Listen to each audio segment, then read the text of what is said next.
I've been anticipating Bowen for a while now, as it's easily one of the most beloved islands in the game. So I really have to do justice with my words on this one, so let's go spelunking and see what we can find.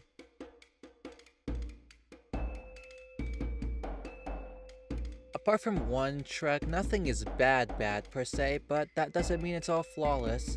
Gnarls, Pechitna, and Flog, on their own, none of these sound bad at all. I do get people find Pechitna's voice obnoxious, but it's not damaging to the song's tone. But when put together, these three share a lot of weaknesses. The main issue is that their voices don't complement one another really at all. That and their rhythmic differences don't pair well, and they all just end up clashing and fighting for attention with one another as a result. I said there was one track that was bad, but I didn't cover it in the bad. That's because it's so bad that it legitimately is the worst aspect of the entire song. This should be no shocker, but it's the Dipsters. And I have thoroughly have had it with these tumors, and since we only have one more island with them, this is the perfect time to finally talk about them in full. The year is 2016, back in the days when Woodland Island and Dawn of Fire were consistently getting updates. During the summertime, BBB decided to release a small teaser video with a brand new concept, the Dipsters, with them scheduled to release on Plant Island first and then the rest of the naturals later. Unfortunately, they were met with heavy backlash, as the consensus was their voice is very unpleasant and annoying, don't fit the tone, and they play way too much. Plus, they overpowered and overshadowed nearly half the roster and added unnecessary noise with half-baked compositions. And it just kept going like that. Coal, air, water, and earth, annoying and overbearing. Ethereal, doesn't fit the tone. Haven, just added noise. Oasis, obnoxious and in your face. Fairy, boring and uninspired. Psychic, clutter, clutter, clutter. Just the same story over and over and over again. Here on Bone is the same thing.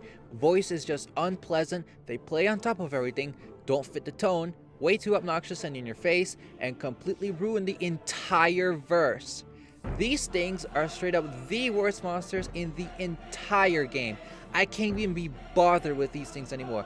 They are so awful on so many levels and have absolutely no reason to even be in the game. And it's just the most egregious case of a poorly thought out and terribly executed concept in the entire game. And these particular ones are some of the worst they have to offer. They fully deserve the title as the worst monsters in the entire game. I'm done. Moving on.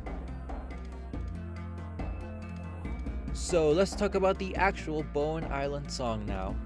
I absolutely adore Clagula. I've always been someone who loves it when BBB decides to actually try with smaller percussion monsters over the typical drum kits.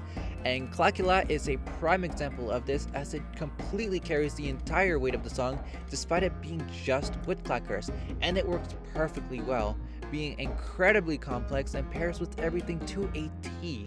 Perfectly put together, and I'm so glad it's recognized as one of the best percussion tracks in the game. Stock does a good job setting up the song in the intro, and it's good background filling later on. Let's just get the vocal line out of the way now while we're at it. To start, you have the very atmospheric rumble, which is a perfect way to add build up to the beginning and add both a sense of charm and wonder that accompanies the instrumentals perfectly. Denchas are pretty unpopular, and I never really understood why. Sure, they are just background and don't really fill in any crucial role, but they're just charming and don't overshadow anything. This is Fangler's best adult track by far. It's been a fairly rocky ride for it, but this island finally gives it the clear and smooth melody it's been so desperately yearning for since Continent. It's not as good as Continent, but it's the strongest showings for it since. Kana and Flummox have an amazing duet together, with their voices really complementing one another, with Kana taking the high notes and Flummox taking the low notes. I would definitely say Flummox is the stronger of the two, but they both can hold on their own. And Toe Drummer is really funny and I like it. Hollow and Clavavera may not do as much as Clagula, but their contributions is still critical for the song's build-up and variety. Also, Hollow may or may not be my favorite. Banja has a sick melody that pairs perfectly well with everything playing with it, and it's just a blast to listen to. Plinkachu is just perfect. It comes in at the perfect times, complements the percussion and the vocals to a T, and the added bits of dissonance are perfect. Uruk is the perfect follow-up to Kina and Flummox. Those dissonant long notes add so much, and it gets the perfect amount of time to shine.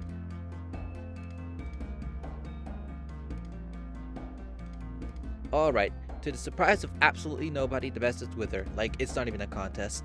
Like, do I even need to explain it? The first track is OP and carries everything, and the second track is OP and carries everything.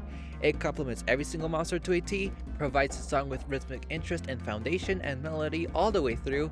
It just does everything you could possibly want in a monster. Again, easily number 1 spot, and it's not close. So that's Bone Island. You love it, I love it, we all love it. Unfortunately though, it gets dragged through the mud a bit, so I can't give it the perfect score it so rightfully deserves. But think of that as something to hold against the Dipsters rather than Bone Island. Well, that's that. Do you agree or disagree? Do we uncover spelunking wonders or get lost in the depths? Let me know in the comments below. Well, that's it from me, and I'll see you in the next video.